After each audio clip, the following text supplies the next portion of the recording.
Good morning. Good morning. How are you doing today? I tell you, Arlene, it's just wonderful. I'm here and it's great. It is. Yes.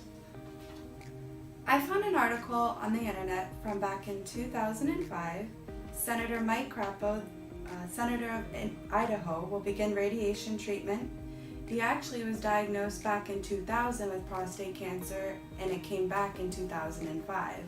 Now he's undergoing 8 minutes of radiation at Johns Hopkins University in Baltimore. That's doing 5 days a week for about 8 weeks. So what do you feel about that? Tell me this, he had a diagnosis done? Yeah, back in January of 2000, and Then what was done on him? it was radiation then, but they don't know if it was all completely gone. That's the thing. So it came back 5 years later. Okay. What? Mike Crapo, Yes, Yeah, Senator beautiful. of Idaho. Senator, great man. I'm sure he's a beautiful soul. And I hope he's living and is happy. The prostate cancer. The question is, why a person getting a prostate cancer?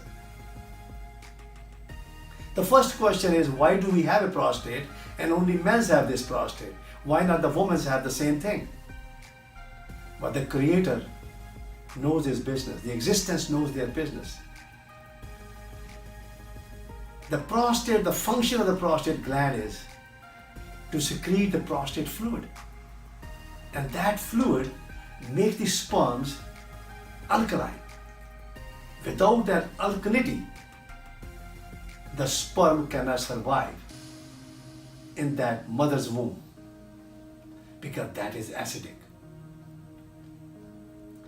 And once they survive, the sperm moves up, travels about 2 miles, and get communicated with the ovum of our mother, and we are luckiest people we are born.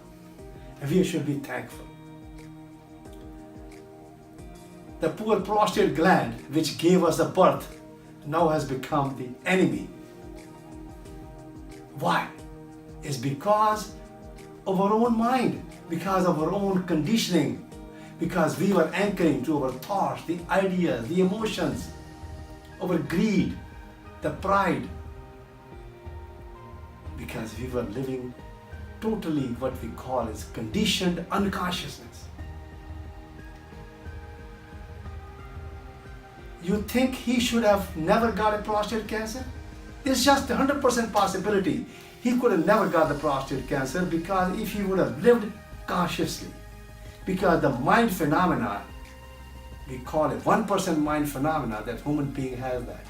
99% they are totally unconscious. At the end of the day, each human being can become 5 to 10% conscious.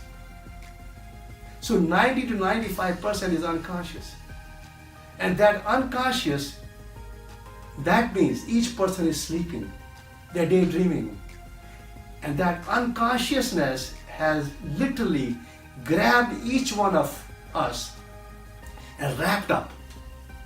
That it produces a confusion in our life because we want a house, we want money, we want a wife, we want children, we want car. We are all attaching to all this stuff and we've forgotten about life. Because life, which is sitting, being ourselves, nobody pays attention.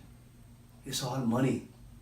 And now the person ends up with a prostate cancer and plus his heart, the Michael, and he ends up with the radiation. You think he could have cured himself? Of course he could have cured himself, but he has to become conscious. He was still daydreaming because he goes to a doctor and he tells them, you need a radiation which can cure you, because he was sleeping too. But nobody paying attention to this body. Nobody paying attention why he got it and how did he get it. We make 100 different reasons, attachments this way because of not eating properly, no exercise. But on top of that, the biggest thing is, it is the unconsciousness.